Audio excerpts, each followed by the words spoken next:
Hello everyone, मैं पूजा स्वागत करती हूँ आपका आपके अपने YouTube channel the exam tutor में। फ्रेंड्स, जीके जीएस की सीरीज़ में हम कर रहे हैं आरआरबी एनटीपीसी के लिए बहुत ही इंपॉर्टेंट क्वेश्चन आंसर्स को। और इस सीरीज़ में ये हमारी 58th वीडियो है। इससे पहले 57 क्वेश्चन पेपर्स की वीडियोज़ मैं अपलोड कर चुकी हूँ। उनका लिंक आपको डिस्क्रिप्शन में मिल जाएगा। अगर आपने वो वीडियोज़ नहीं देखी हैं तो प्लेलिस्ट में जाकर देख सकते हैं।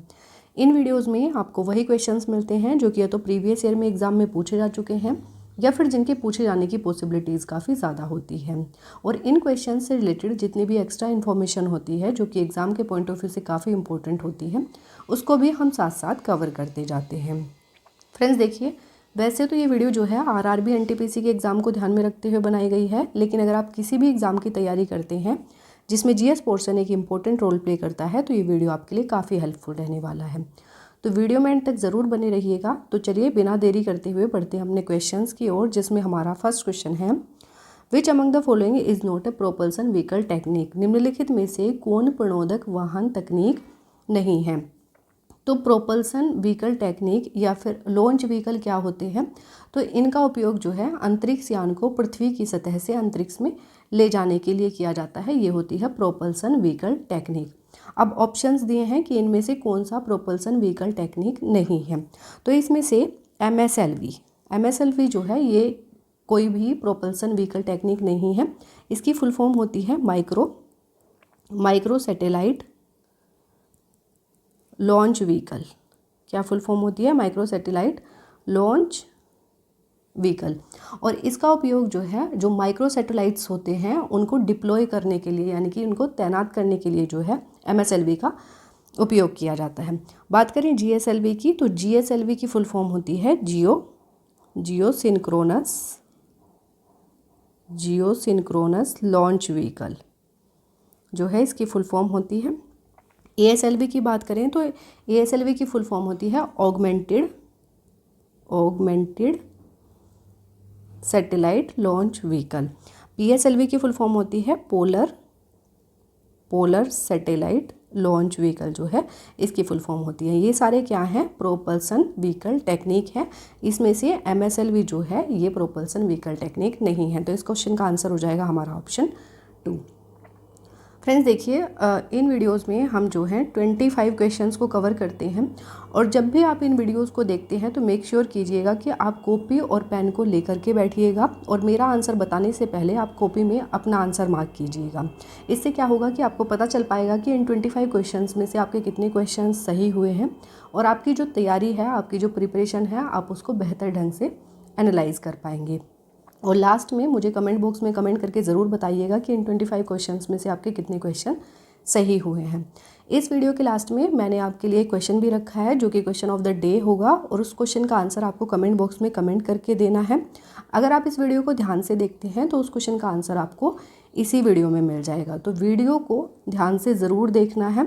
तो अब हम बढ़ते हैं अपने नेक्स्ट क्वेश्चन की तरफ। नेक्स्ट क्वेश्चन है हमारा, human growth hormone is secreted by which gland. Manav Vikas hormone किस ग्रंथि द्वारा स्रावित होता है। तो देखिए फ्रेंड्स, ह्यूमन ग्रोथ हार्मोन, इसको HGH भी कहा जाता है। क्या? Human growth hormone. ये जो हार्मोन है ये किसके लिए रिस्पॉन्सिबल होता है? तो ह्यूमन बॉडी की जो ग्रोथ होती है, जैसे कि हाइट हो गया, बॉडी का विकास हो गया, तो इन सब चीज़ों के लिए जो है ह्यूमन ग्रोथ हार्मोन रिस्पॉन्सिबल होता है। और ये किस ग्रंथि से स्रावित होता है? तो ये anterior lobe of pituitary gland, anterior lobe of pituitary gland से जो है ह्यूमन ग्रोथ हार्मोन स्रावित होता है। और ये जो पिट्यूटरी ग्लैंड है ये कहाँ पर होती है? तो ये ह्यूमन ब्रेन में जो है ये लोकेटेड होती है। याद रखिएगा, आंसर हो जाएगा हमारा option 2, anterior lobe of pituitary gland.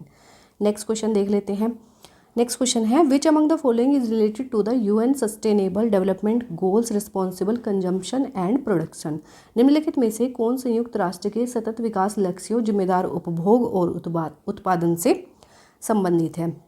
तो देखिए फ्रेंड्स, जो संयुक्त राष्ट्र के सतत विकास लक्ष्य हैं वो कितने हैं, यानी कि SDG, जिन्हें कहा जाता है सस्टेनेबल डेवलपमेंट गोल्स। तो ये टोटल है 17 और इसमें से पूछा है कि जिम्मेदार उपभोग और उत्पादन से संबंधित कौन सा गोल है। तो ये है SDG 12, यानी कि सस्टेनेबल डेवलपमेंट गोल 12 जो है ये इससे संबंधित है। आंसर हो जाएगा हमारा ऑप्शन 1। नेक्स्ट क्वेश्चन की तरफ बढ़ते हैं। नेक्स्ट क्वेश्चन है हमारा, which among the following temples is not one among the current Cholas temple. निम्नलिखित में से कौन सा मंदिर वर्तमान चोल मंदिरों में से एक नहीं है। तो चोल मंदिर कौन कौन से हैं, तो देखिए फ्रेंड्स, तंजावुर का बृहदेश्वर टेम्पल, गंगैकोंड चोलापुरम का बृहदेश्वर टेम्पल और दारासुरम का ऐरावतेश्वर टेम्पल जो है ये चोल मंदिरों के उदाहरण हैं। बाकी कंपहारेश्वरा टेम्पल जो है ये एक हिंदू मंदिर है, भगवान शिव को समर्पित है और ये तमिलनाडु के तंजावुर में स्थित है। कहाँ पर है, तमिलनाडु के तंजावुर में स्थित है कंपहारेश्वरा टेम्पल। तो इस क्वेश्चन का आंसर हो जाएगा हमारा ऑप्शन 2, कंपहारेश्वरा टेम्पल जो है ये एक चोल मंदिर नहीं है। नेक्स्ट क्वेश्चन देख लेते हैं। नेक्स्ट क्वेश्चन है, which country is the largest producer of wheat. गेहूं का सबसे बड़ा उत्पादक देश कौन सा है। तो गेहूं का सबसे बड़ा उत्पादक देश है चाइना। कौन सा, चाइना जो है ये गेहूं का सबसे बड़ा उत्पादक देश है।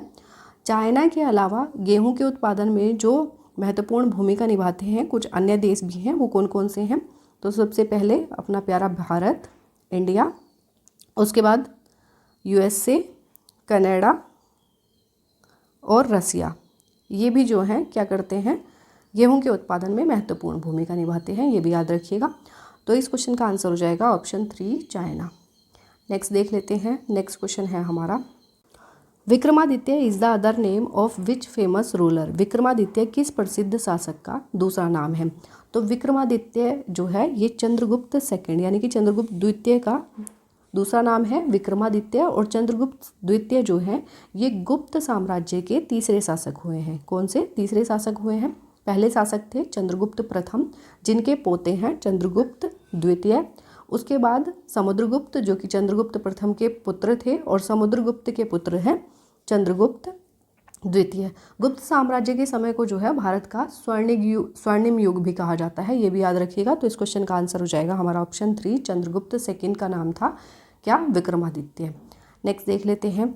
नेक्स्ट क्वेश्चन है हमारा, which of the following is not a style of Hindustani classical music. निम्नलिखित में से कौन सी हिंदुस्तानी शास्त्रीय संगीत की शैली नहीं है। तो देखिए फ्रेंड्स, हिंदुस्तानी शास्त्रीय संगीत की शैलियाँ कौन कौन सी हैं, तो उसको देख लेते हैं एक बार।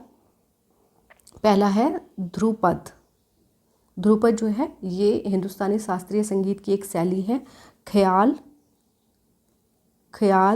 धमार,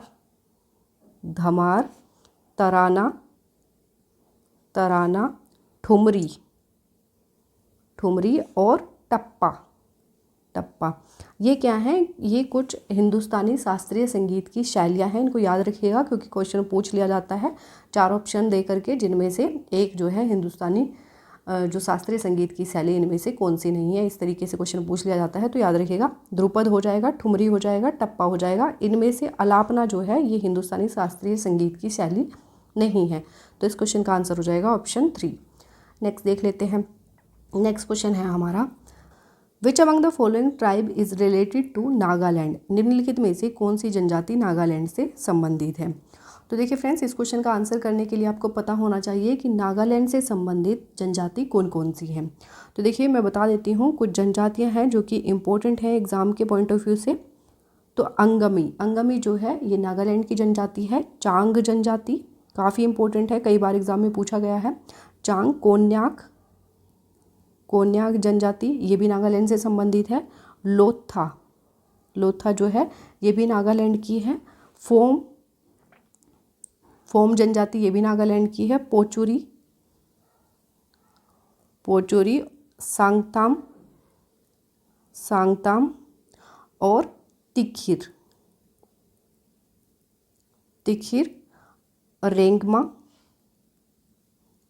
रेंगमा और जेलियांग, ये जो हैं ये कुछ प्रमुख जनजाति हैं जो कि नागालैंड से संबंधित है, ये याद रखिएगा। तो अब ऑप्शन देख लेते हैं। ऑप्शन में पहला ही ऑप्शन दिया है रेंगमा, तो रेंगमा जो है ये नागालैंड की जनजाति है। तो इसका आंसर यही हो जाएगा ऑप्शन 1 रेंगमा। नेक्स्ट देख लेते हैं। नेक्स्ट क्वेश्चन है हमारा, on which river is Idukki dam build. Idukki बांध किस नदी पर बनाया गया है। तो इडुक्की बांध जो है ये पेरियार नदी पर बनाया गया है। कहाँ पर स्थित है, तो केरल के इडुक्की जिले में जो है इडुक्की बांध बनाया गया है। और किस नदी पर बनाया गया है, तो पेरियार नदी पर बनाया गया है। आंसर हो जाएगा ऑप्शन 4। नेक्स्ट देख लेते हैं। नेक्स्ट क्वेश्चन है हमारा, which among the following is not an example of the refraction of light, निम्नलिखित में से कौन सा प्रकाश के अपवर्तन का उदाहरण नहीं है। तो देखिए फ्रेंड्स, प्रकाश का अपवर्तन क्या होता है, तो जब प्रकाश एक माध्यम से दूसरे माध्यम में जाता है और प्रकाश के मार्ग में जो बदलाव आता है उस बदलाव को ही क्या कहा जाता है, प्रकाश का अपवर्तन कहा जाता है। अब ऑप्शंस देख लेते हैं कि इनमें से प्रकाश के अपवर्तन का उदाहरण कौन सा नहीं है। तो फॉर्मेशन ऑफ रेनबो जो है ये भी प्रकाश के अपवर्तन का उदाहरण है। ट्विंकलिंग ऑफ स्टार्स जो है ये भी अपवर्तन का उदाहरण है। Formation of image by the human eyes ये भी प्रकाश के अपवर्तन का उदाहरण है। Red colour of the setting sun, red colour of setting sun जो है ये प्रकाश के अपवर्तन का उदाहरण नहीं है। तो इस क्वेश्चन का आंसर हो जाएगा ऑप्शन 4। नेक्स्ट देख लेते हैं।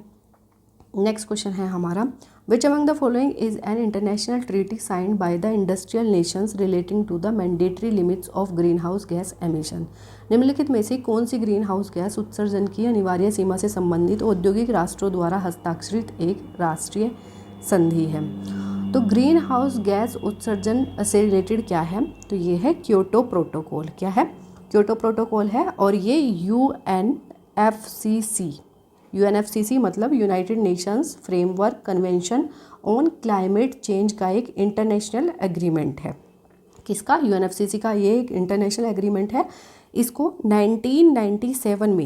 1997 में जो है अपनाया गया था और 2005 में इसको जो है ये फोर्स में आया था। तो याद रखिएगा क्योटो प्रोटोकॉल जो है ये किससे संबंधित है, ये ग्रीन हाउस गैस एमिशन से रिलेटेड है। आंसर हो जाएगा ऑप्शन 2। नेक्स्ट देख लेते हैं। नेक्स्ट क्वेश्चन है हमारा, who has written the famous Sanskrit drama Swapnavasavadatta, प्रसिद्ध संस्कृत नाटक स्वप्नवास वदत्ता किसने लिखा है। तो ये जो स्वप्नवास वदत्ता है ये संस्कृत का एक फेमस नाटक है और इसे लिखा है महाकवि भास ने। किसने लिखा है, महाकवि भास के द्वारा जो है इसको लिखा गया है। तो इस क्वेश्चन का आंसर हो जाएगा हमारा ऑप्शन 4। नेक्स्ट देख लेते हैं। नेक्स्ट क्वेश्चन है हमारा, in lime water when carbon dioxide is made to flow the colour of water becomes milky due to the presence of, चूने के पानी में जब कार्बन डाइऑक्साइड प्रवाहित किया जाता है तो किसकी उपस्थिति के कारण पानी का रंग दूधिया हो जाता है। तो चूने के पानी में जब कार्बन डाइऑक्साइड प्रवाहित की जाती है तो कैल्शियम कार्बोनेट की उपस्थिति के कारण जो है पानी का रंग दूधिया हो जाता है। तो इस क्वेश्चन का आंसर हो जाएगा ऑप्शन 1। नेक्स्ट देख लेते हैं। नेक्स्ट क्वेश्चन है हमारा, which among the following is not included in the core sector industries of India, निम्नलिखित में से कौन भारत के मुख्य क्षेत्र के उद्योगों में शामिल नहीं है। तो देखिए फ्रेंड्स, इस क्वेश्चन का आंसर करने के लिए आपको पता होना चाहिए कि जो भारत के मुख्य क्षेत्र के उद्योग हैं, मुख्य औद्योगिक क्षेत्र कौन कौन से हैं भारत के, तो देख लेते हैं। तो इलेक्ट्रिसिटी भारत के मुख्य औद्योगिक क्षेत्र में आती है। स्टील के बाद रिफाइनरीज जो प्रोडक्ट होते हैं, refinery product, crude oil, cement, natural gas और फर्टिलाइजर्स जो हैं ये electricity, steel, refinery products, crude oil, cement, natural gas और फर्टिलाइजर्स, ये क्या हैं, ये भारत के मुख्य औद्योगिक क्षेत्र हैं। तो अब देख लेते हैं ऑप्शंस में, इनमें से क्रूड ऑयल हो जाएगा, फर्टिलाइज़र हो जाएगा, सीमेंट हो जाएगा, लेकिन शुगर जो है ये भारत के मुख्य औद्योगिक क्षेत्र के अंतर्गत नहीं आता है। तो इस क्वेश्चन का आंसर हो जाएगा ऑप्शन 3 शुगर। नेक्स्ट देख लेते हैं। नेक्स्ट क्वेश्चन है, under which article of the constitution of India the supreme court can issue A writ for the protection of fundamental rights, Bharat के संविधान के किस अनुच्छेद के तहत सर्वोच्च न्यायालय मौलिक अधिकारों की सुरक्षा के लिए रिट जारी कर सकता है। तो भारतीय संविधान का कौन सा अनुच्छेद है जिसके तहत सर्वोच्च न्यायालय मौलिक अधिकारों की सुरक्षा के लिए रिट जारी कर सकता है, तो ये है आर्टिकल 32। आर्टिकल 32 के तहत जो है सुप्रीम कोर्ट को ये शक्ति प्रदान है कि वो मौलिक अधिकारों की सुरक्षा के लिए रिट जारी कर सकता है। रिट कितने तरह की होती हैं, तो 5 प्रकार की होती हैं रिट, और सुप्रीम कोर्ट को आर्टिकल 32 के तहत, और जो हाई कोर्ट होते हैं उनको आर्टिकल 226 के तहत जो है रिट जारी करने की शक्ति प्रदान है। आंसर हो जाएगा इसका हमारा ऑप्शन 1। नेक्स्ट देख लेते हैं। नेक्स्ट क्वेश्चन है हमारा, which type of storage device is hard disk, hard disk किस प्रकार की स्टोरेज डिवाइस है, तो आंसर हो जाएगा सेकेंडरी स्टोरेज। सेकेंडरी स्टोरेज है क्या, हार्ड डिस्क। नेक्स्ट देख लेते हैं, नेक्स्ट क्वेश्चन है हमारा, on which river is Victoria falls in Africa. Africa में विक्टोरिया जलप्रपात किस नदी पर है। तो अफ्रीका में जो विक्टोरिया जलप्रपात है या विक्टोरिया फॉल्स है ये बना हुआ है जाम्बेजी रिवर पर। किस पर, जाम्बेजी रिवर पर बना हुआ है और ये जाम्बिया और जिम्बाब्वे की बॉर्डर पर स्थित है। याद रखिएगा, आंसर हो जाएगा ऑप्शन 1। नेक्स्ट देख लेते हैं, नेक्स्ट क्वेश्चन है हमारा, 1 petabyte is equal to. 1 petabyte किसके इक्वल होता है। तो देखिए फ्रेंड्स, मैंने ये जो प्रीवियस वीडियो है उसमें भी 2 से 3 बार ये क्वेश्चन मैं पढ़ा चुकी हूँ। जो ये मेमोरी की जो टाइप्स होते हैं ये आपको पता होना चाहिए कौन सा किसके इक्वल होता है। तो देखिए, सबसे पहले आता है इसमें बिट, उसके बाद आता है निबल, उसके बाद बाइट, उसके बाद किलोबाइट यानी कि केबी जिसको कहते हैं, मेगाबाइट यानी कि एमबी, गीगाबाइट यानी कि जीबी, उसके बाद आता है टेराबाइट यानी कि टीबी, पेटाबाइट यानी कि पीबी, और एक्साबाइट,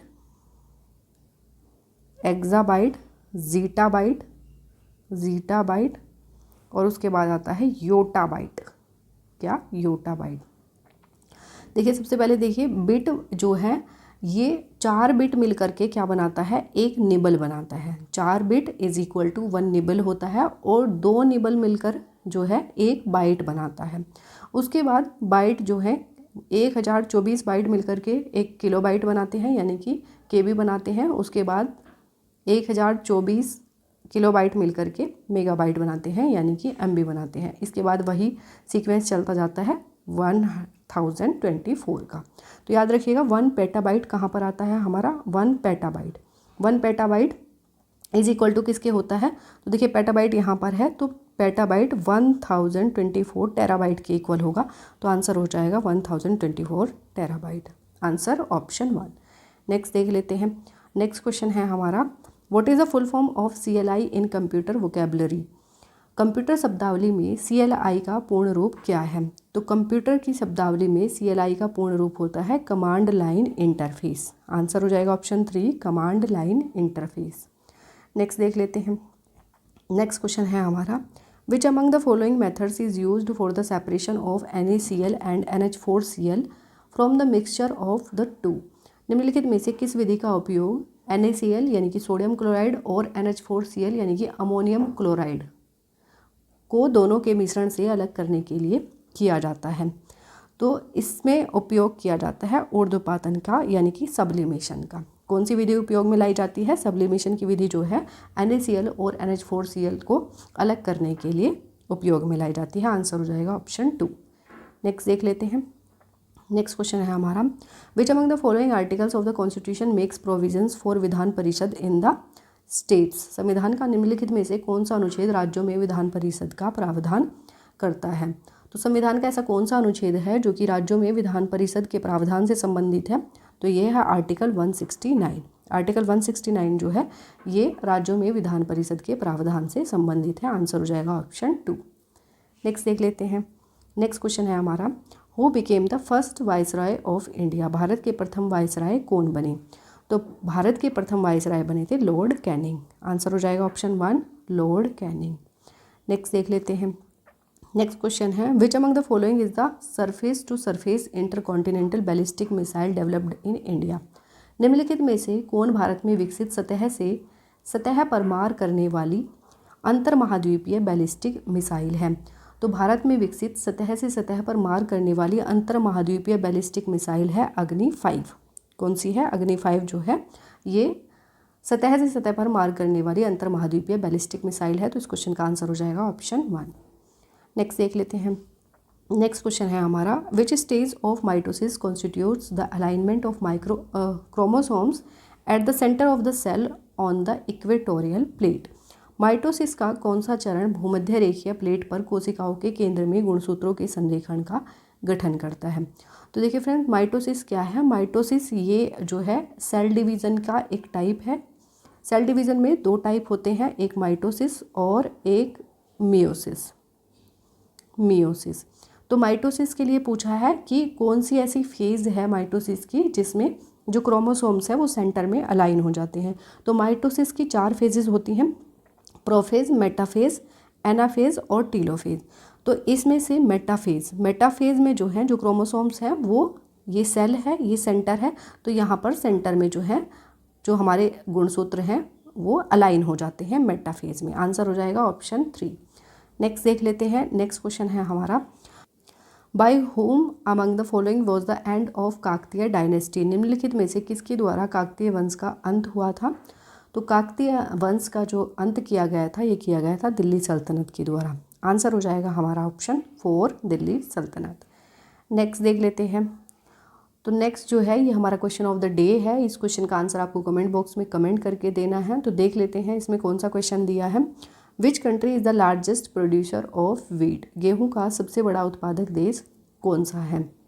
ऑप्शंस हैं यूएसए, रसिया, चाइना या फिर इंडिया। तो इस क्वेश्चन का आंसर आपको कमेंट बॉक्स में कमेंट करके देना है। और आप मुझे कमेंट बॉक्स में कमेंट करके ये भी ज़रूर बताइएगा कि इन 25 क्वेश्चंस में से आपके कितने क्वेश्चंस सही हुए हैं। मुझे आपके कमेंट्स का इंतज़ार रहेगा। तो अब हम इस वीडियो को यहीं पर सम अप करते हैं। आई होप ये वीडियो आपको पसंद आई होगी और ये वीडियो आपको अच्छी लगती है, हेल्पफुल लगती है। तो वीडियो को लाइक और चैनल को सब्सक्राइब जरूर कर दीजिएगा। मिलेंगे नेक्स्ट वीडियो में नए क्वेश्चंस के साथ। तब तक के लिए wish you all the best, take care and thank you.